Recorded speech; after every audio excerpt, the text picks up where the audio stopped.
नमस्कार साथियों, triple P IAS के इस प्लेटफॉर्म पर आपका स्वागत है। आज हमारी जो चर्चा का विषय है उसमें हम नोस्ट्रो अकाउंट और बोस्ट्रो अकाउंट के संबंध में जो डिफरेंस है उनको समझेंगे और इसको क्यों जान रहे हैं। इसके लिए हमें सबसे पहले जानना होगा कि यह टर्म चर्चा में क्यों है, इसका न्यूज में क्यों आया है, पहले वह जानेंगे और उसके बाद हम इन दोनों के बीच में जो बेसिक डिफरेंस है उनको समझने का प्रयास करेंगे। आने वाली कोई भी परीक्षा हो, यूपीएससी या स्टेट पीएससी या एनडीए सीडीएस, उनमें सभी में ये टॉपिक पूछा जा सकता है। मोस्ट इम्पोर्टेंट करंट अफेयर का ये टॉपिक है। आप इकोनॉमिक्स वाले सेक्शन से इसको कनेक्ट कर सकते हैं। तो सबसे पहले हम जानेंगे अभी ये चर्चा में क्यों है। हमारे कुछ इम्पोर्टर्स को अभी हाल ही में जो भी म्यांमार जो हमारे नेबरिंग कंट्री है, वहाँ से हमारे कुछ इम्पोर्टर ये लोग हमारे वहाँ से दाल पल्सेस का आयात करते हैं। तो इस आयात को, पल्सेस का जो आयात करते हैं, इसके लिए इन लोगों के लिए हाल ही में पंजाब नेशनल बैंक के माध्यम से एक विशेष बोस्ट्रो अकाउंट का उपयोग करने की सलाह इनको दी गई है। यानी इनको विशेष रूप से एक बोस्ट्रो अकाउंट, BOSTRO बोस्ट्रो अकाउंट संचालित करने की अभी इन लोगों को छूट दी गई है या इन लोगों को फैसिलिटी प्रोवाइड कराई गई है यह बोस्ट्रो अकाउंट की, जिसके अंदर ये लोग क्या कर सकेंगे, या तो इंडियन रुपी में और या फिर जो म्यांमार की करेंसी है क्याट, इसमें तो इन दोनों में प्रत्यक्ष भुगतान प्रणाली का उपयोग कर सकेंगे। इस वजह से अभी यह बोस्ट्रो अकाउंट चर्चा में है। तो अब हम आगे समझेंगे बोस्ट्रो अकाउंट और नोस्ट्रो अकाउंट का बेसिक डिफरेंस क्या है। सबसे पहले हम देखेंगे नोस्ट्रो अकाउंट। नोस्ट्रो तो पहले आपको पता होना चाहिए नोस्ट्रो का मतलब क्या है। तो नोस्ट्रो का अगर हम बेसिक इस अकाउंट का मतलब समझें तो इसका मतलब होता है अवर money on deposit at your bank. यानी हमारा जो पैसा है वो आपके बैंक में डिपॉजिट है। इसको हम एक डायग्राम के माध्यम से भी समझेंगे। दूसरा, यह जो अकाउंट होता है, account held by our bank, हमारे बैंक का अकाउंट होता है इन फॉरेन करेंसी, विदेशी मुद्रा में यह अकाउंट खोला जाता है एट अनदर बैंक। इसको हम एक एग्जाम्पल के माध्यम से यहाँ समझेंगे। सपोज करिए कि एक ए कंट्री है जिसका नाम है इंडिया और एक बी कंट्री है जिसका नाम है स्विट्जरलैंड।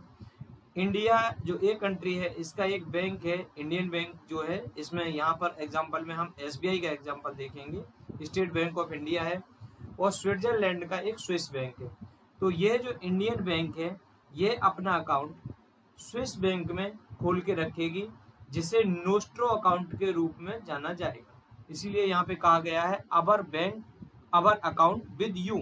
इसलिए इसमें यहाँ मैंने बोला कि अवर money on deposit at your bank, SBI की मनी डिपॉजिट है कहाँ पर, स्विस बैंक में। तो इस तरीके का जो अकाउंट रहेगा, और यह कौन सी करेंसी में रहेगा, तो ये भी आपको याद रखना होगा कि यह फॉरेन करेंसी में ही अकाउंट ओपन होगा, डोमेस्टिक करेंसी में यह अकाउंट ओपन नहीं होगा। तो इंडियन बैंक यानी कि SBI का स्विस बैंक में जो अकाउंट रहेगा उसे हम नोस्ट्रो अकाउंट के रूप में जानेंगे, nostro account of Indian bank. पहला पॉइंट ये हो गया। इसके बाद आप इसको, ये इम्पोर्टेंट है और इसको विशेष रूप से पढ़ेंगे, इंडियन बैंक ओपन एक करेंट अकाउंट। और ये भी याद रखेंगे कि ये नोस्ट्रो और बोस्ट्रो जो अकाउंट होते हैं ये करेंट अकाउंट होते हैं, सेविंग अकाउंट नहीं होते हैं। With Swiss bank in CHF currency, यह वहाँ की करेंसी है स्विट्जरलैंड की। मैंने जैसा कि आपको बताया कि फॉरेन करेंसी के अंदर ही ये वाले अकाउंट ओपन किए जा सकते हैं। This bank account is known as nostro account for India. ये हम इंडिया के पर्सपेक्टिव से अगर हम कहेंगे तो इसको हम नोस्ट्रो अकाउंट कहेंगे। इसको आप समझ सकते हो कि यदि भारत की कोई भी बैंक, जैसे पंजाब नेशनल बैंक, अगर बाहर जाकर जैसे स्विट्जरलैंड के अंदर स्विस बैंक में अगर वो अपना एक अकाउंट ओपन करते हैं और अकाउंट वहाँ की करेंसी यानी स्विस फ्रैंक रखे जाएंगे उसके अंदर, तो उस अकाउंट को हम नोस्ट्रो अकाउंट के रूप में जानेंगे। आई होप आप लोगों को यह जो नोस्ट्रो अकाउंट हमने अभी बताया है आप लोगों को समझ में आया होगा।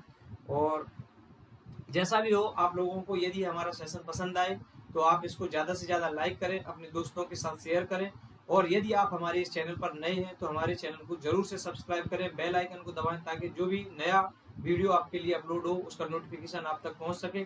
और जिन भी कैंडिडेट्स को इसकी PDF चाहिए है, नोस्ट्रो अकाउंट और बोस्ट्रो अकाउंट से संबंधित जो पीडीएफ है, 2 पेज हैं, अलग अलग पीडीएफ में है। जिनको भी चाहिए वो लोग इसकी लिंक डिस्क्रिप्शन बॉक्स में अवेलेबल है टेलीग्राम चैनल की, वहां से जाकर आप इसको ज्वाइन कर सकते हैं और वहां पर जाकर आप इसकी पीडीएफ प्राप्त कर सकते हैं। अब हम आगे देखेंगे बोस्ट्रो अकाउंट। जैसे अभी हमने देखा नोस्ट्रो अकाउंट, उसी प्रकार से हम आगे देखेंगे बोस्ट्रो अकाउंट। बोस्ट्रो अकाउंट का मीनिंग आपको समझना है, योर अकाउंट विद अस, आपका अकाउंट हमारे साथ। Your money on deposit at our bank, किसी दूसरे बैंक का पैसा हमारे बैंक में डिपॉजिट होगा तब उसको हम बोस्ट्रो अकाउंट के रूप में जानेंगे। अभी हम डायग्राम के माध्यम से भी समझेंगे, पहले आप इसका मीनिंग, लिटरल मीनिंग समझ लो। Your money on deposit at our bank, हमारे बैंक में आपका पैसा जमा हो रहा हो उसे हम बोस्ट्रो अकाउंट कहेंगे।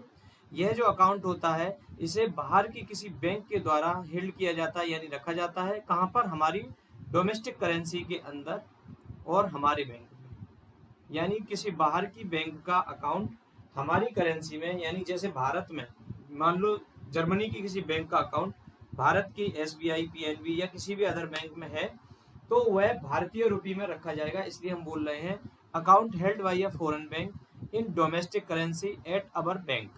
पहली बात। अब हम इसको एग्जांपल के माध्यम से समझेंगे। एक नेशन है यहाँ पर इंडिया, इंडिया का एक बैंक है, इंडियन बैंक। मान लो यहाँ पर कोई एसबीआई है, पीएनबी है या कोटक महिंद्रा है, कोई भी बैंक हो सकती है। इधर स्विट्जरलैंड है, स्विट्जरलैंड की एक बैंक है स्विस बैंक। यह स्विस बैंक अपना अकाउंट खोलेगी भारत की किसी ब्रांच के अंदर। वो ब्रांच कोई भी हो सकती है, पब्लिक सेक्टर बैंक हो सकती है, प्राइवेट बैंक हो सकती है, कोई भी हो सकती है। तो स्विस बैंक अपना अकाउंट खोलेगी कहाँ पर? भारत की किसी डोमेस्टिक ब्रांच के अंदर। जो स्विस बैंक का यह भारत के अंदर जो बैंक अकाउंट होगा, इसको हम भारतीय पॉइंट ऑफ व्यू से, यानी इंडियन पॉइंट ऑफ व्यू से बोस्ट्रो अकाउंट कहेंगे। और बोस्ट्रो अकाउंट वो किसका होगा? तो स्विस बैंक का होगा। जैसे हमने नोस्ट्रो अकाउंट के संबंध में बताया, nostro means our money on deposit at your bank, मेरा पैसा आपके बैंक में डिपॉजिट है, इसको हमने नोस्ट्रो अकाउंट कहा। जिसे वही पर्टिकुलर जिस कंट्री का बैंक है उसी कंट्री की फॉरेन करेंसी में उसको डिपॉजिट किया जाएगा, तो इसलिए हमने बोला वो फॉरेन करेंसी के साथ वो अकाउंट मतलब कंटिन्यू किया जाता है। और यहाँ पर जो अकाउंट है फॉरेन कंट्री की कोई बैंक है, हमारे देश के अंदर बैंक अकाउंट को मेंटेन कर रही है, वो भारतीय करेंसी के अंदर यानी डोमेस्टिक करेंसी में उस बैंक अकाउंट को मेंटेन कर रही है। इसीलिए इसके लिए आप इस वाले पॉइंट को याद रखेंगे और इसको पढ़ेंगे। Swiss bank open A current account with Indian bank in rupees currency, this bank account called vostro account by Indian। 2 point आपको यहाँ पर विशेष रूप से नोट लगा के लिख लेनी चाहिए और पॉइंट इनको याद रखेंगे, पॉइंट आउट कर लें। पहला तो ये करेंट अकाउंट ही होते हैं, सेविंग अकाउंट नहीं होते हैं। दूसरा, इनका मूल उद्देश्य जो होता है तो ट्रेड को फैसिलिटेट करना होता है। जो 2 कंट्रीज होती हैं उनके बीच में ट्रेड के जो बिल होते हैं, बैलेंस ऑफ पेमेंट और ट्रेड के जो पेमेंट करने होते हैं, एक्सपोर्ट इम्पोर्ट के जो बिल पेमेंट करने होते हैं, उनको इजीली किया जा सके, इसकी वजह से इन अकाउंट्स का यूज विशेष रूप से देशों के मध्य किया जाता है। एक पॉइंट ये आप याद रखेंगे। दूसरा पॉइंट आप ये वाला याद रखेंगे कि इसमें जो लेन देन किया जा रहा है, अगर हम इस तरीके से कहें, पहले वाले में जैसे नोस्ट्रो अकाउंट जो था उसमें मेरा यानी इंडिया, भारत का कोई बैंक होगा, बाहर की कंट्री में उस अकाउंट को ओपन कर रहा है तो वहीं की करेंसी में वो ओपन किया जाएगा। जबकि हमारा जो अकाउंट है बोस्ट्रो के अंदर हमारी बैंक है और इसमें बाहर की बैंक का अकाउंट आएगा जो कि भारत की करेंसी में रखा जाएगा। तो इस प्रकार से आप देखेंगे एक पॉइंट ऑफ व्यू से वो दोनों डोमेस्टिक करेंसी में भी डील कर रहे हैं और एक पॉइंट ऑफ व्यू से वो दोनों फॉरेन करेंसी में डील कर रहे हैं। तो आप याद रखेंगे कि नोस्ट्रो और बोस्ट्रो जो दोनों अकाउंट होते हैं यह फॉरेन करेंसी के ही अकाउंट माने जाते हैं। दोनों अकाउंट फॉरेन करेंसी के अकाउंट ही माने जाते हैं। तो इस प्रकार से मैं उम्मीद करता हूं कि आप लोगों को बोस्ट्रो और नोस्ट्रो अकाउंट से संबंध में जो भी डिफरेंस जानने चाहिए थे वो आप जान चुके होंगे और मैं आशा करता हूं कि आप लोगों को हमारा ये सेशन पसंद आया होगा। और यदि आप लोगों को ये सेशन पसंद आया है तो ज़्यादा से ज़्यादा अपने दोस्तों के साथ इसको शेयर करें। और यदि चैनल पर नए हैं तो हमारे चैनल को ज़रूर से सब्सक्राइब करें ताकि आने वाली वीडियोज़ की करंट अपडेट आप तक पहुँच सके। तब तक के लिए नमस्कार, जय हिंद।